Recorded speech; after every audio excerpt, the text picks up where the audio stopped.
Hello and welcome to 4-3. Sorry about that. So 4-3 again is a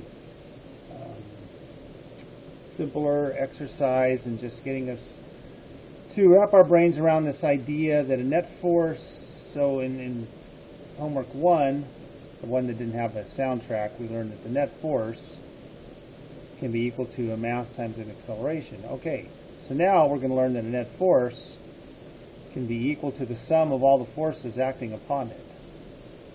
Dot, dot, dot. And they can be negative, and if they're negative, then we subtract.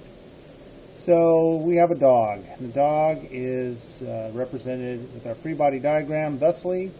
There it is. There's our dog.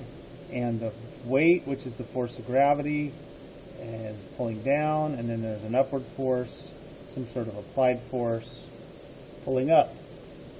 And so this is 400 newtons, and this is 600 newtons. So up forces are positive, and down forces are negative. So the net force on this dog, right net force the other way, is equal to 600 newtons minus 400 newtons, which is equal to 200 newtons. That's number 1. Number 2, we have a car accelerating down the road. All right, so here's our car. Let's draw a free body diagram. There's an engine, some sort of applied force pushing on the engine. It says that there's friction, so we're going to have some sort of a frictional force. We will learn that friction always opposes the motion, so it points away from whichever way the motion is. And there is a normal force because the car is on the road, right, pushing up, and then there's a force of gravity pulling down.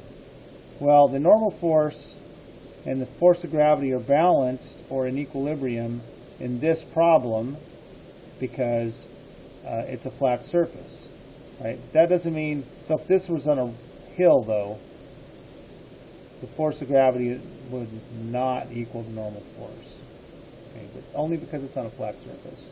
So they're not going to contribute to the actual number part of the problem. These will just cancel each other out. And so this force is 900 newtons, and right, we're going to call right positive, and we're going to call left negative. So that's negative, so the net force is equal to 900 minus 350 newtons, which I believe is 550 newtons. Okay, so that's number 2. Well, let's go to number 3. In number 3, we have a rocket, and so here's my rocket, and it's got a force of gravity on it, and it's got an applied force, pushing up force, and we're going to neglect air resistance just because I just made a decision that there's no information about it, so we're going to have to pretend like it's not there. Oops, I forgot 0. And so we need to know what the force of, so that's the trick to this problem is to realize there is a force of gravity, and the force of gravity is equal to mg, so the force of gravity is equal to 3330 kilograms times 9.8. So 3330 times 9.8 is equal to 32634. This is equal to 32634 newtons. So this is an up force, so it's positive. This is a down force, so it's negative. So the net force is equal to 78,000 minus 32634 newtons. I'm going to leave that to you to do that. I'm just so lazy. All right, let's go. That's number 3.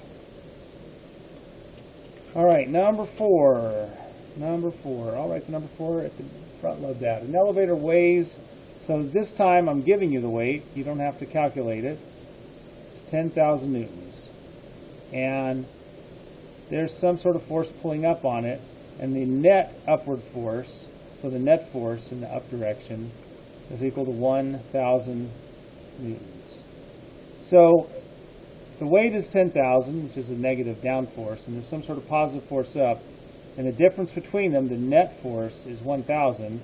Well, what minus 10,000 is equal to 1,000? I'm going to go with 11,000.